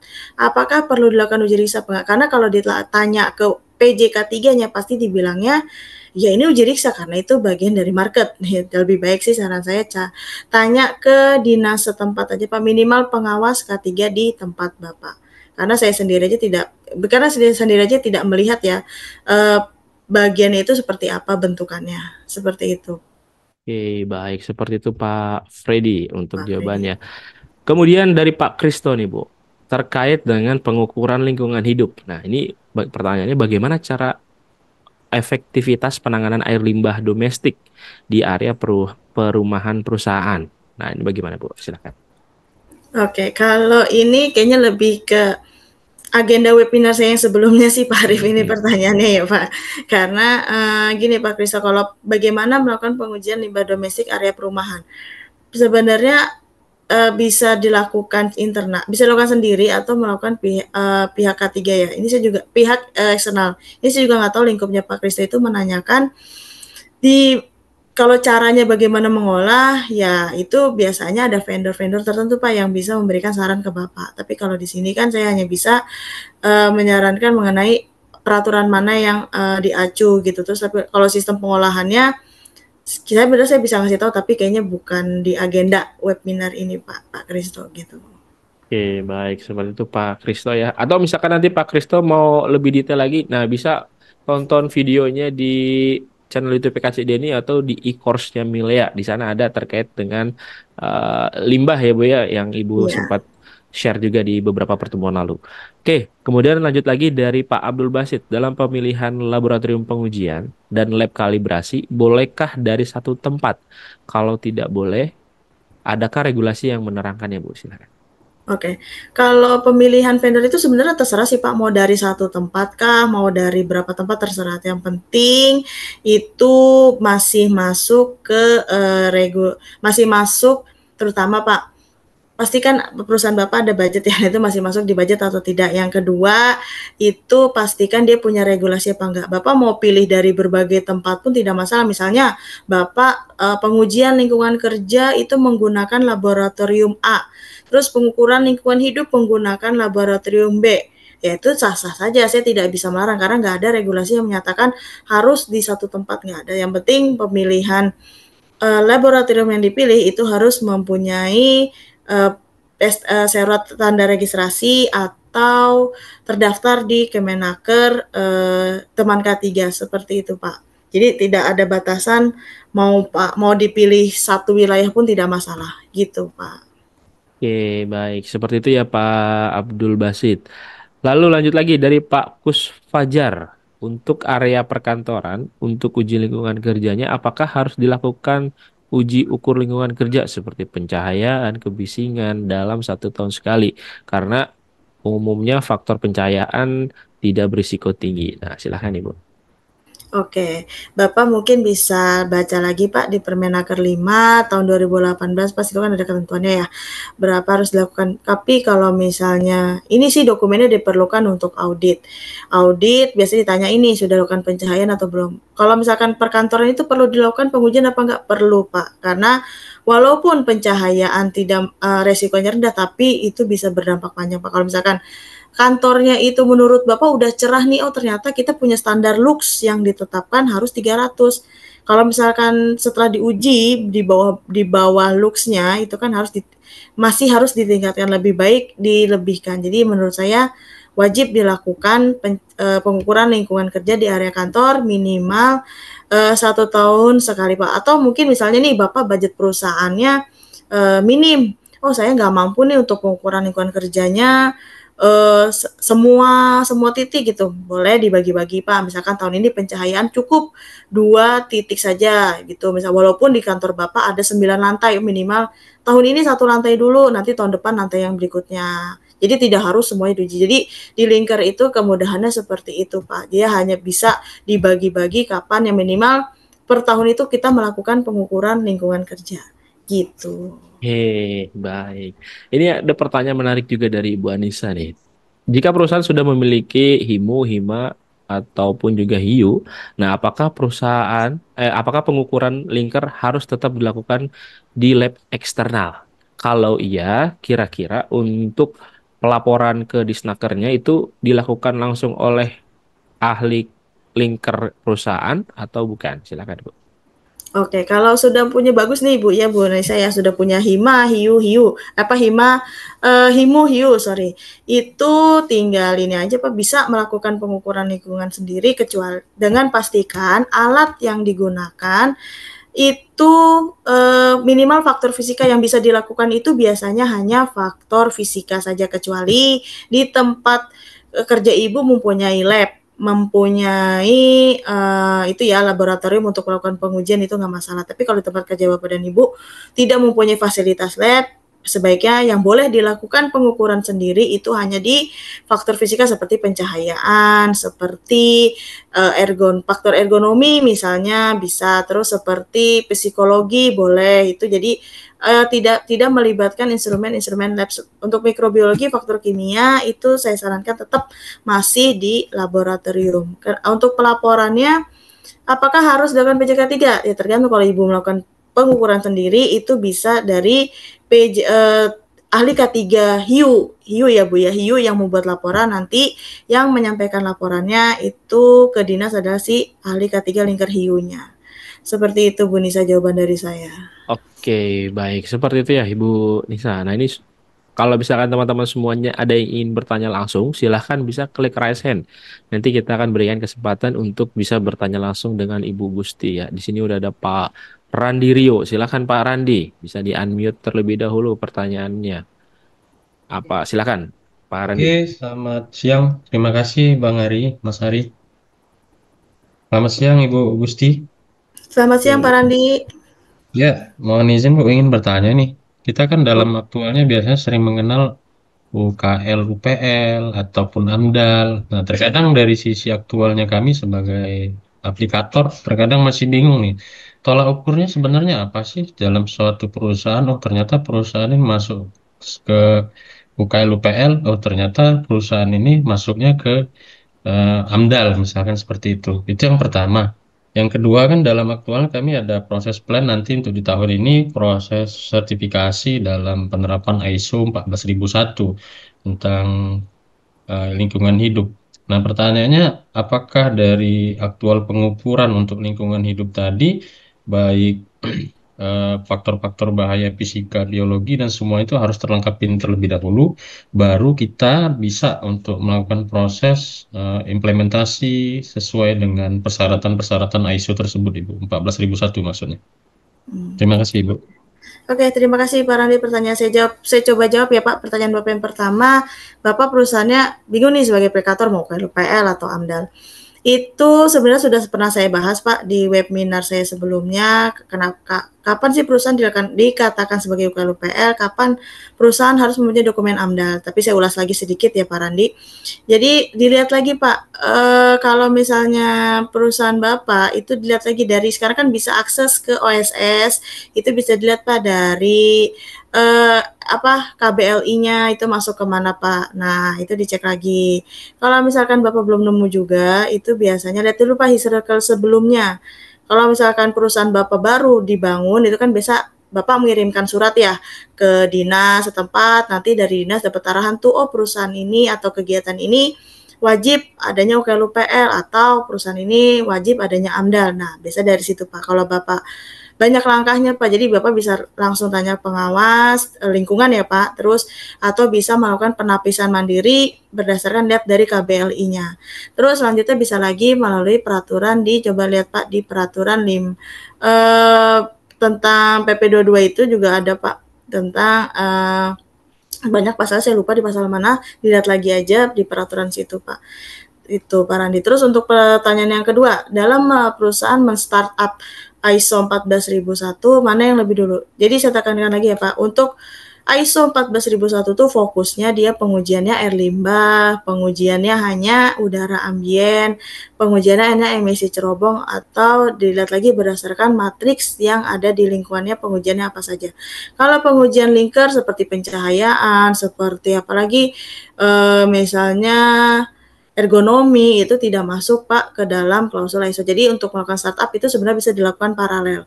Bapak mau pengujian dulu boleh, mau misalkan lagi men-startup udah menerapkan ISO 14001 tapi belum melakukan pengujian, itu juga silakan Pak dilakukan pengujian. Tapi lebih baik saran saya sih dikompletin dulu sesuai klausul-klausulnya baru Bapak siap untuk sertifikasi gitu Pak Randi. Oke, baik. Seperti itu ya Pak Randi untuk jawabannya. Selanjutnya nih dari Pak Andi Zulkifli, silakan Pak Andi. Ya, terima kasih Pak. Kedengaran suara saya? Terdengar Ya, Pak, terdengar Pak silakan. Andi. Ya ini Bu, saya ingin bertanya terkait nanti audit SMKP-nya. Kami kan bergerak di pertambangan. Ya, Iya Pak, silakan. gimana? Ini kami ada lakukan pengujian internal kami dari industrial hygiene ya. Dari sisi industrial hygiene-nya, kami sudah melakukan pengujian internal dan juga nanti akan juga meng-HR vendor untuk pengajuan eksternal. Untuk dari pengujian internalnya sendiri, kira-kira Ibu bisa kasih gambaran enggak dokumen-dokumen apa yang perlu kami lengkapi sebagai bukti nanti pengujian internal kami sudah lakukan. Selain nanti kami akan adakan pengujian eksternal nanti. Gitu. Dari Oke Pak itu. Andi. Ya, terima kasih. Siap. Oke Pak Andi, untuk pertanyaan pertama Pak, dokumen internalnya apa? Ya Bapak lihat, ini hasil uji aja Pak, biasanya kan kalau di pertemuan itu ada ya hasil uji air buangannya itu Pak, ya biasa debit outletnya per hari berapa itu ada catatannya, terus pengukuran pH air limbahnya berapa, nah itu aja Pak yang ditunjukkan ke audit. Itu kan dilakukan pengujian reguler, kalau pengujian di lab itu kan dilakukannya bisa sebulan sekali.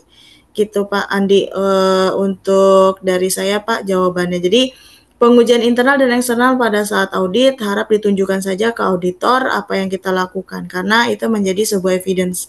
Evidence itu bisa membantu kita, tapi pastikan evidence yang kita berikan adalah yang terupdate. Jangan sampai di audit tahun 2024 tapi kita mengasih dokumennya tahun 2019. Nah, itu udah jauh update-nya. Gitu, Pak Andi. Jadi pengujian internal sah-sah saja, Pak. Dokumen yang harus disusun itu ada pertama itu seperti kayak pengujian hasil internal atau misalnya target sasarannya itu juga harus disiapkan Pak dalam melakukan auditnya. Gitu Pak Andi. Kalau ada yang Oke, kurang mohon maaf ya Pak. baik. Seperti itu ya Pak Andi untuk jawabannya dari Ibu Gusti. Oke, lanjut lagi dari Bapak atau Ibu nih, Suhartina. Ibu Suhartina atau Bapak, silakan. Ibu. Oh iya, silakan Ibu Suhartina. Ya, Pertanyaannya. baik. Terima kasih banyak Pak Arif atas waktu dan kesempatannya. Tadi sedikit dari Bu Gusti itu terkait dengan ahli, kalau sudah punya ahli himu, boleh melakukan pengujiannya Bu ya. Ya, asalkan alatnya sudah di sertifikasi. Itu ya kalau Iya, nggak salah tadi. iya benar. Nah, itu gini Bu, kami kan misalnya melakukan pengukuran, kami sudah punya hiu belum ya, tapi alatnya juga sudah disertifikasi. Nah, kemudian tidak diterima dengan asumsinya gini, di Permenaker 5 2018 di situ, saya kurang tahu pasal berapa ya waktu itu disebutkan bahwa pengujian lingkungan itu dilakukan oleh pihak internal kalau hanya kategori internal, kalau yang melakukan pengujian itu adalah internal perusahaan. Namun itu tidak serta-merta menggugurkan kewajiban perusahaan untuk melakukan pengujian secara eksternal. Dalam artian ini bahwa pengujian internal itu ditolak ya. Karena yang disahkan berdasarkan Permenaker 5 2018 adalah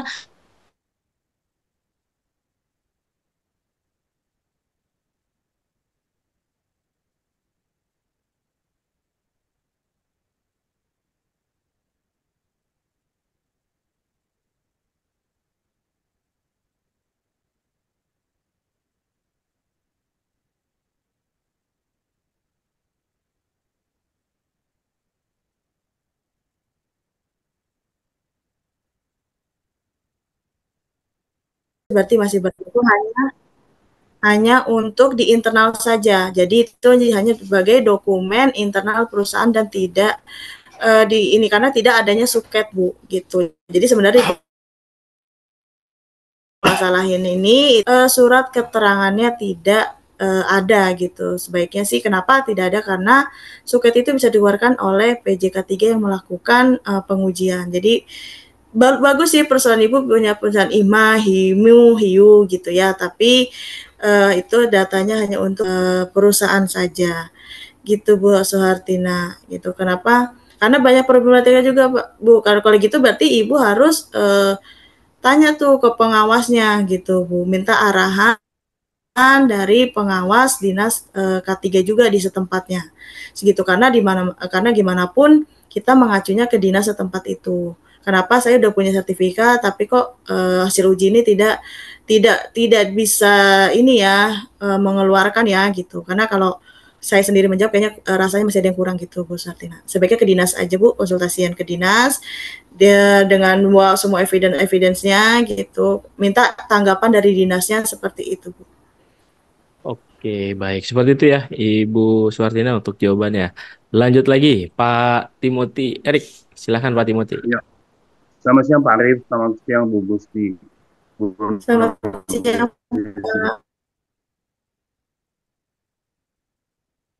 Ya, saya mau apa? Bu, saya memilih vendor. Vendor sudah terpilih, tapi permasalahannya dia tidak sesuai dengan apa yang kami inginkan, Bu. Dia misalnya ada beberapa menurut kami kurang, tapi karena mereka dekat dengan manajemen, sehingga memudahkan mereka untuk goal. Nah, pertanyaan saya tuh Bu, bagaimana yang harus saya lakukan, Bu, dengan vendor yang menurut saya yang tidak sesuai gitu, Bu? Apakah saya tetap bekerja atau bagaimana? Terima kasih, Ya, Bu. kalau oke, terima kasih Pak Timothy. Ya, ini juga ya Pak ya, dilema di perusahaan Pak. Bapak sebagai orang HSE misalnya nih. Oh, kita seorang HSE sudah memilih nih vendor yang oke menurut secara legalitasnya udah oke, secara mungkin harga bisa lebih baik, bisa lebih tinggi atau lebih rendah gitu. Tapi menurut saya Bapak ini aja kumpulkan evidence dia yang nggak sesuai itu apa. Misalnya nih, Bapak melakukan uji angkat angkut, tapi vendor yang dipilih ternyata SKP-nya nggak ada uji angkat atau bahkan expired, udah expired tapi dia tidak melakukan perpanjang, tidak bisa memberikan bukti perpanjangan. Itu aja Pak yang dipegang. Nah, caranya gimana supaya vendor itu tidak dipakai lagi di perusahaan Bapak dan Ibu? Itu bisa Bapak konsultasi ke dinas. Bahasanya konsultasi ya Pak, bukan melaporkan. Karena kalau melaporkan nanti panjang lagi Pak urusannya. Jadi Bapak konsultasikan aja masalah ini ke dinas K3 setempat, pengawas minimal tingkat pengawas bahwa kami sudah melakukan uji riksa nih, tapi tidak sesuai harapan saya. Atau pada saat audit Pak, pada saat audit Bapak bisa titip itu ke auditor. Ya jadi misalkan ke auditor titip, kita sudah melakukan uji riksa Pak, tapi vendor yang dipilih pilihan manajemen ternyata salah Pak vendornya gitu. Uji riksanya nggak benar, asal-asalan, tidak memiliki kompetensi, tidak memiliki hal yang layak gitu Pak Timothy. Kalau saran saya seperti itu Pak, sebaiknya konsultasi ke dinas atau kumpulkan bukti-bukti evidence-nya yang tidak sesuai dari vendor PJK3 itu Bapak simpan, nanti pada saat ada audit dari customer atau audit eksternal itu bisa Bapak tunjukkan. Jadi Bapak mempunyai bukti kuat bahwa vendor itu tidak layak dipakai dan tidak memenuhi secara regulasinya. Gitu Pak Timothy. Oke, seperti itu Pak Timothy ya jawabannya. Satu lagi nih dari Klik Resen sebelum kita lanjut lagi ke sesi Q&A. Silakan Pak Umar Baras untuk pertanyaannya. Iya. Ya. Assalamualaikum warahmatullahi wabarakatuh. Selamat sore. Kebetulan saya dari Denpasar. Oh ya, selamat sore Pak Umar. Ya, saya alumni Media Tama. Dulu ikut AK3U tahun 2017 atau 18 kalau nggak salah. Ya lanjut. Sini saya punya tanggal lift di Denpasar karena kebetulan saya di tower. Nah, untuk tower Denpasar mungkin penggunaan tanggal itu sangat sering sekali, sangat sering sehingga perlu uji riksa setahun sekali. Tapi untuk klaster saya yang ada di daerah Tambulaka itu punya tanggal lift juga, yang mana karyawannya sebulan cuma 4 orang atau 5 orang, sehingga penggunaan tanggal lift itu sangat minim sekali. Nah, di sini saya kesulitan untuk untuk uji riksa karena tidak ada orang yang bisa uji riksa di sananya. Nah, ini saya mohon arahan tentang hal itu. Kemudian yang kedua, terkait di sini saya sering melaksanakan asesmen terhadap suatu peralatan, misalkan radio begitu ya. Yang mana radio itu ada uji cobanya, ada segala macamnya lah, persyaratan-persyaratan dokumentasi yang harus disiapkan sehingga layak untuk dioperasikan. Nah, apakah itu termasuk uji riksa juga? Yang lainnya, ini saya coba-coba. Sebelum saya belum ikut ahli ketiga listrik, saya belum ikut. Cuman di sini saya hanya mencoba secara ini aja, mengukur groundingnya, mengukur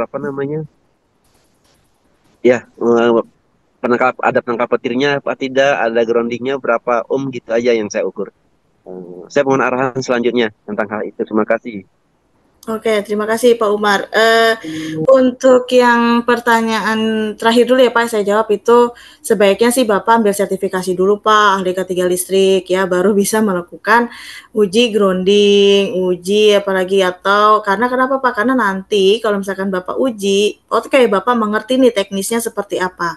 Tapi secara kompetensi kan Bapak belum memiliki kompeten ya, belum bisa dikatakan kompeten karena mungkin Bapak bisa belajar dari YouTube atau bisa belajar otodidak, tapi itu tidak disalahkan juga, tapi lebih baik Bapak mengambil sertifikasi dulu supaya hasil pengujian Bapak itu lebih kuat pada saat nanti pelaksanaan audit.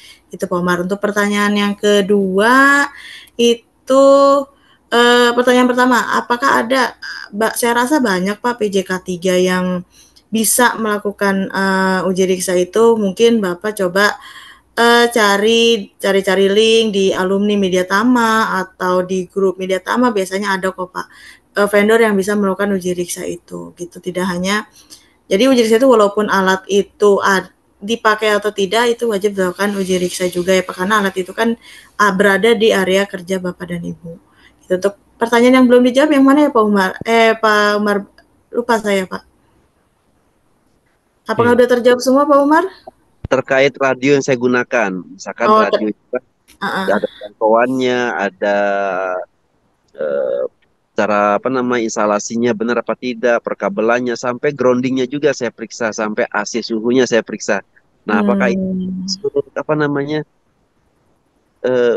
uji riksa juga ya, perlu uji riksa oleh Depnaker enggak? Oh, itu masuknya ke inspeksi internal Bapak, karena kalau uji riksa itu harus dilakukan oleh PJK 3, Pak. Itu kalau Bapak ngecek grounding, ngecek itu jatuhnya inspeksi internal yang masuk ke agenda activity Bapak sendiri gitu. Tapi tidak bisa mendapatkan pengesahan Pak dari Suket karena bukan dilakukan oleh PJK 3. Seperti itu Pak Umar. Jadi harus tetap Pak ke PJK 3 kalau uji riksa Pak. Tidak boleh dilakukan sendiri dan minta suket ke dinas itu enggak. Jadi harus lakukan PJK 3, seperti itu Pak. Baik, seperti itu ya Pak Umar untuk jawabannya. Oke, kita lanjut lagi nih Bu dari kolom Q&A. Ini pertanyaan dari Pak Afif nih terkait dengan beliau pekerjaannya di rumah sakit. Nah, kalau di rumah sakit ini ada unit K3 umum dan unit Kesling. Nah, bagaimana terkait dengan pelaksanaan uji riksanya? Apakah tetap dilakukan oleh K3 umum atau Kesling? Atau keduanya melakukan uji riksa linker lingkungan hidup dan ya kedua itu bagaimana Bu? Terima kasih. Oke. Kalau di rumah sakit lihat dulu Bapak job desk-nya di mana. Kalau Bapak masuk job desk-nya untuk melakukan uji riksa ya berarti uji riksa dari K3 umum. Tapi kalau misalkan di Kesling, misalkan uji riksa di Kesling itu di Kesling, tapi idealnya uji riksa itu harusnya di ahli K3 umum Pak, karena kan di ahli K3 umum itu belajar semua materi walaupun hanya dasarnya saja. Kalau Kesling itu kan lebih ke kayak hygiene industrinya. Mungkin bisa berkolaborasi tapi tidak semuanya bisa dikolaborasikan, hanya bagian misalkan pencahayaan, terus pengujian hygiene-nya tidak. Jadi kalau dari K3 umum itu lebih ke arah suketnya gitu Pak. Kolaborasinya lebih di situ kalau K3RS. Oke, baik seperti itu ya Pak Nurul Afif untuk jawabannya. Nah, kemudian pertanyaan lagi dari Pak Andi Nugraha nih Bu. Kalau misalkan dilaksanakan uji riksa di bulan Januari, lalu dilakukan jadwal selanjutnya di Desember. Nah, tapi pada saat di pertengahan tahun sebelum masa uji riksa di Desember itu terjadi trouble atau kerusakan terhadap alatnya. Nah, secara administratifnya, apakah vendor atau PJK 3 masih terikat untuk perbaikan ini, Bu? Silakan, Bu. Oke, jadi gini Pak, vendor uji riksa itu ruang lingkupnya dia hanya menguji peralatannya saja, beda sama melakukan perbaikan. Misalnya Bapak uji riksa di Januari 2023. Tapi nanti kan harus uji lagi di Desember, maksimal di Desember 2023 ya Pak, untuk supaya tidak habis di Januari. Nah, pada saat di tengah-tengah itu udah trouble, nah itu berarti Bapak harus panggil vendor yang lain untuk melakukan perbaikan dari alat tersebut. Jadi vendor uji riksa itu hanya fokus melakukan pengujian peralatannya saja layak beroperasi atau tidak sampai lingkup melakukan perbaikan. Kecuali kalau PJK 3-nya mempunyai link sesama vendor atau vendor lain yang melakukan perbaikan dari alat tersebut. Jadi beda fungsi ya Pak gitu. Oke, baik. Seperti itu ya. Berbeda berarti ya Pak Andi ya. Oke, lanjut lagi. Pak Febri. Apakah ada cara untuk usia alat berat yang lebih dari 10 sampai 20 tahun nih Bu untuk dapat digunakan? Karena di beberapa proyek memberikan standar usia alat berat dengan itu yang pertama. Satu lagi untuk kita sebagai subkon, bila mana mainkonnya sudah melakukan pengujian lingkungan kerja, apakah bisa dipakai untuk sebagai subkonnya nih Bu? Silakan Ibu. Oke, kalau hasil subkonnya sudah melakukan uji pengujian linker, sebaiknya kalau mainkonnya bekerja di areanya, misalkan area yang diuji di subkon itu boleh Pak dipinjam. Tapi kalau misalnya nih Bapak bekerja di area mainkon, tapi pengukuran linkernya bukan di area yang kerjaan Bapak, nah itu Bapak nggak bisa tuh diklaim sebagai hasil pengujiannya. Tapi di statement juga ya Pak dikasih keterangan bahwa Bapak bekerja di area mainkon gitu Bu. Itu jadi hanya sebagai penyebutannya saja, tapi hasilnya bisa dipakai untuk pelaporan internal Bapak, tapi tidak kecuali dengan syarat Bapak bekerja di area yang sama sesuai dengan pengujian linkernya tersebut. Kalau beda ya nggak bisa diklaim. Untuk umur untuk umur alat berat berapa, saya belum bisa belum tahu juga terkait hal itu Pak. Mungkin Bapak bisa langsung tanyakan langsung ke dinas pengawasnya, karena kan dinas pengawas yang menentukan berapa umur, atau bisa juga melalui PJK 3 yang melakukan uji riksa Pak. Apakah alat ini masih layak atau tidak dioperasionalkan gitu. Kalau emang menurut PJK 3 tidak layak, ya berarti sudah Pak harus membeli peralatan yang baru. Seperti itu Pak. Oke, baik. Seperti itu ya, Pak Febri untuk jawabannya. Nah, ini mungkin boleh dijelaskan kembali Bu pertanyaan dari Pak Alven Septian terkait pengukuran lingkungan kerja untuk yang dilakukan oleh petugas HSE di internal perusahaan yang belum memiliki HIMA-HIMU atau HIU. Nah, ini bagaimana cara untuk pengukurannya yang tanpa PJK 3 nih Bu, agar bisa melakukan sendiri?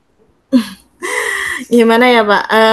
Itu sebenarnya belum bisa ya Pak dilakukan pengukuran sendiri. Boleh dilakukan pengukuran sendiri boleh, tapi tidak untuk dilaporkan. Tidak, itu bukan dokumen yang sah untuk dilaporkan ke pada saat pelaporan minta suket, itu nggak sah Pak. Tapi itu hanya untuk dokumen internal Bapak saja melakukan pengukuran internal. Tetap kalau untuk masalah dokumentasi untuk audit itu harus menggunakan lab eksternal. Gimana pun, sekecil apapun perusahaannya itu wajib dilakukan oleh lab eksternal yang tadi sudah saya sebutkan Pak secara regulasinya. Gitu. Jadi untuk pengujian internal sebenarnya boleh-boleh saja, itu hanya untuk dokumentasi internal, tapi pada saat audit nanti pasti Bapak akan adanya temuan dari hasil pengujian itu sendiri. Gitu Pak. Oke, baik. Seperti itu ya Pak Alven. Kalau misalkan lebih baik sih memang punya Lab aja Pak. ke lab ya, atau memang ikut sertifikasinya ya Bu ya. Nah, jadi bisa melakukan pengukuran dengan baik dan juga benar. Oke, lanjut lagi Pak Slamet Rinaldi. Silakan Pak Rinaldi untuk pertanyaannya, bisa di-unmute terlebih dahulu mic-nya. Halo Pak Slamet Rinaldi. Oke, sambil menunggu Pak Slamet Rinaldi, kita lanjut lagi nih ke sesi yang di Q&A. Terkait dengan saya pilih dulu nih. Oke, terkait dengan dari Pak Arifatun Milah. Untuk kalibrasi alat ukur seperti gas detektor, jika kita memiliki docking kalibrasi serta telah diberikan pelatihan tata caranya, apakah tetap wajib dilakukan oleh PJK 3 atau petugas kalibrasi saja sudah cukup nih yang memiliki lisensi tertentu misalkan? Nah, ini bagaimana Bu? Nah, itu kalau secara audit ISO 14001 atau 14001 itu bisa Pak dipakai untuk bisa hasil pemeriksaan kalibrasinya. Tapi saran saya lebih baik Bapak punya juga, jadi kayak hasil banding untuk internal sama eksternal. Walaupun Bapak sudah punya tim kalibrasi internal, itu Bapak lebih baik untuk alat-alat yang besar ukurannya kayak gas detektor itu sebaiknya sih wajib Pak dilakukan uji juga di lab eksternal juga. Misalnya ini selang-seling Pak, tahun ini internal, tahun depan eksternal, jadi tidak terlalu over budget gitu Pak. Saran saya sih seperti itu. Jadi minimal ada hasil lab dari eksternal yang melakukan uji riksa gas detektor itu. Oke, baik. Seperti itu ya Pak Arifatun untuk jawabannya. Lalu pertanyaan lagi dari Pak Melki nih Bu, terkait di proyeknya sedang ada commissioning 4 unit genset. Nah, pertanyaannya adalah tahapan izin apa saja yang harus dilakukan sebelum melakukan pengoperasian? Silakan Bu. Oke, tahapan pengujiannya itu Pak, Bapak harus adanya SLO untuk gensetnya sendiri, ada dari SDM bisa Pak, atau dari Uji riksa awal untuk genset tersebut dari PJK 3. Jadi Bapak bisa mengoperasi genset itu bisa beroperasi kalau sudah ada SLO genset dan ada hasil uji riksa pertama dari PJK 3 gitu Pak. Jadi mumpung masih commissioning sebaiknya diurus juga sih Pak, biar nanti tidak menjadi temuan di audit nanti. Oke, baik. Lanjut lagi, pertanyaan dari Pak Hairul Liza, ini menarik juga nih Bu. Untuk standar hasil pengukuran lingkungan kerja yang sesuai peraturan, ini apakah sama dengan lingkungan penerbangan seperti di area bandara, terutama gedung tower yang berada di area apron atau parkir pesawat nih Bu? Beda ya Pak gitu ya, beda ya hasilnya ya. Untuk yang di linker itu kan di area kerja sendiri.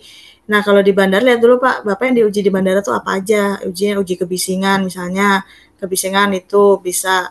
Terus uji apa lagi nih? Uji keamanannya dari bandara, dari landasannya gitu Pak. Jadi menurut saya sih agak sedikit berbeda Pak, gitu. Tidak mungkin sama. Oke, jadi berbeda ya Pak Hairul Liza untuk daerah yang berada di parkir pesawat. Oke. Selanjutnya, Pak Agus Sofyan terkait dengan uji riksa peralatan listrik seperti panel listrik, penyalur petir, atau trafo bisa dilakukan secara intern oleh petugas yang sudah memiliki SKK ahli K3 listrik dan teknisi. Nah, ini mungkin mirip-mirip nih sama yang seperti tadi nih, Iya. Bu. Silakan, Ibu. Ya, jadi tetap ya Pak, saya bisa tekankan lagi kalau uji riksa itu harus dilakukan oleh PJK 3 yang ada di wilayah Bapak. Kenapa saya bilang di wilayah? Karena kalau udah beda wilayah biasanya nanti dinas pengawasnya menanyakan kenapa ngambil dari luar, seperti itu. Jadi berdayakan PJK 3 yang ada di wilayah dulu. Untuk uji riksa itu wajib dilakukan oleh PJK 3 di PJK 3 yang telah memiliki SKP, terus ahlinya juga memiliki SKP sesuai dengan bidang yang ditentukan ya, atau diuji. Oke, baik. Seperti itu ya untuk jawabannya. Oke, ini ada lagi nih. Oke. Untuk genset nih dari Pak Freddy lagi nih. Untuk genset di bawah 500 kW, apakah juga wajib ada SLO-nya, Bu? Kalau genset di bawah 50 kilo 500. 500 kW di bawah ya Pak. Kalau misalkan di bawah, Ya, di bawah. kalau SLO genset itu harus sih Pak, karena 170 kV aja itu harus ada SLO-nya Pak. Gitu. Jadi kecuali genset-genset yang dipakai di rumah ya Pak, nah itu tidak ada SLO-nya. Tapi kalau udah masuk ke industri minimal 170 kVA itu ada SLO-nya. Coba lihat lagi Pak di peraturan SDM atau di peraturan generator. Itu lihat lagi Pak. Oke, baik. Pertanyaan lagi, kalau untuk gondola ini berapa lama, Bu, untuk uji riksanya? Setiap berapa tahun sekali? Kalau uji riksa itu kalau berkala 1 tahun sekali Pak, mau itu Oh, sama gondola, ya. iya mau itu apapun itu minimal 1 tahun sekali uji Oke. riksanya, atau biasa di suket terakhir itu ditentukan riksa uji kembali di tanggal sekian, dilihat lagi hasil uji riksanya.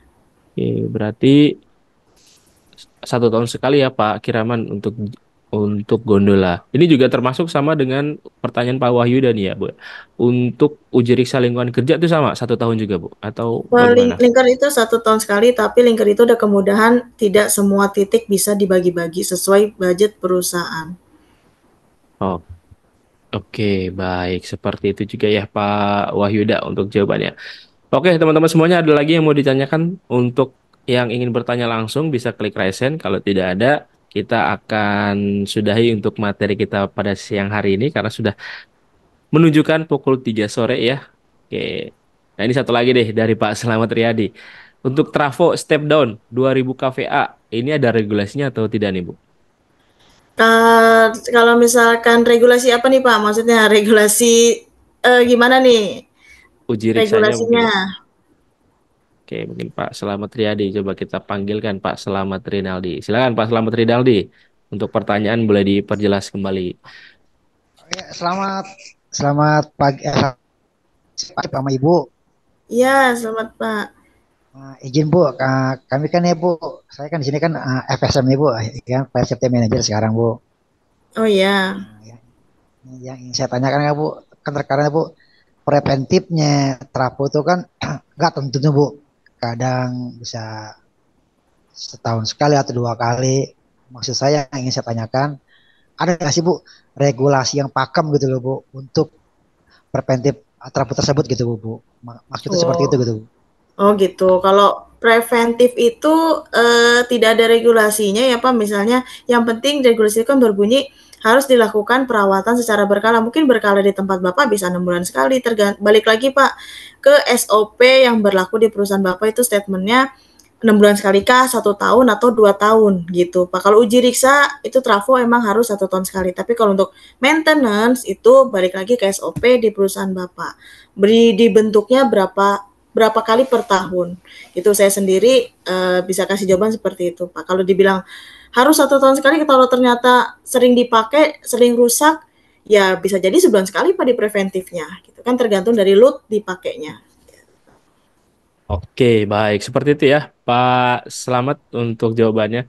Oke, karena sudah menunjukkan waktu jam 3 sore ya, dan juga untuk teman-teman semuanya, karena kita sudah di penghujung acara, kita akan sama-sama dengarkan terlebih dahulu closing statement dari Ibu Gusti. Kepada Ibu Gusti dipersilakan. Oke, terima kasih Pak Arief untuk closing statement hari ini. Jadi buat teman-teman yang terjun di dunia SAE atau K3, dalam materi ini saya bisa kasih statement jangan pernah menyerah untuk melakukan kerjaan di HSE karena banyak banget pelajaran bisa kita petik, bisa kita sharing ke teman-teman. Itu menjadi suatu ladang ilmu dan jika ada kesulitan terkait pemilih APJK 3 atau pengukuran lingkungan atau pengukuran lingkar, insya Allah saya bisa bantu dalam hal ini. Jadi tetap semangat dan jangan lupa selalu patuhi regulasi terkait pengukuran uji riksa karena suatu saat akan menjadi bumerang buat kita semua. Terima kasih Pak Arief untuk kesempatannya. Oke, baik. Seperti itu ya teman-teman semuanya untuk closingnya. Terima kasih banyak Ibu Gusti untuk materinya hari ini. Dan teman-teman semuanya jangan lupa untuk mengisi absensi. Dan Sabtu depan kita akan adakan kembali webinarnya. Dan oh ya, untuk hari Senin, Selasa, dan Rabu, teman-teman juga bisa ikut webinar di kelas malam ya. Nanti teman-teman bisa mengikuti materi untuk ahli K3 BNSP. Teman-teman bisa masuk dulu untuk mendapatkan materinya. Nanti untuk teman-teman yang ingin lanjut uji kompetensi bisa daftar ke teman-teman media tama yang dikenal. Oke, sebelum kita closing ya, seperti janji saya tadi, Bu Gusti dan juga teman-teman jangan dulu kemana-mana, karena kita akan putarkan nih, siapakah yang akan mendapatkan satu door prize untuk sertifikasi auditor SMK 3 ya. Kita putarkan. Semoga masih ada nih orangnya nih. Oke. Siapakah yang akan mendapatkan? Selamat kepada Jalal Talib, apakah ada? Oh, langsung ada. Selamat kepada Pak Jalal Talib AL mendapatkan satu door prize sertifikasi auditor SMK 3 persembahan dari Media Tama Academy. Dan nanti untuk persyaratannya adalah wajib sudah pernah tersertifikasi ahli K3 umum terlebih dahulu ya, karena ini memang persyaratan dari Kemnakernya. Nanti akan saya hubungi langsung kepada Pak Jalal Talib. Oke. Baik, terima kasih banyak Ibu Gusti, terima kasih banyak juga teman-teman. Terima kasih. Pastikan teman-teman sudah isi absensi ya. Kalau misalkan belum, nanti saya akan tayangkan kembali untuk QR code-nya di akhir sesi. Dan nanti teman-teman silakan screenshot dan juga saya akan berikan lagi link absensinya di akhir. Terima kasih Bu Gusti, terima kasih teman-teman Sama-sama semuanya. Pak Akhir Arief. kata saya mengucap, kalau tadi Bu Gusti sudah pantun, saya juga mau pantun. Putri Titian temennya Aura Kasih, cukup sekian dan terima kasih. Saya Arief Oke. Purwadana.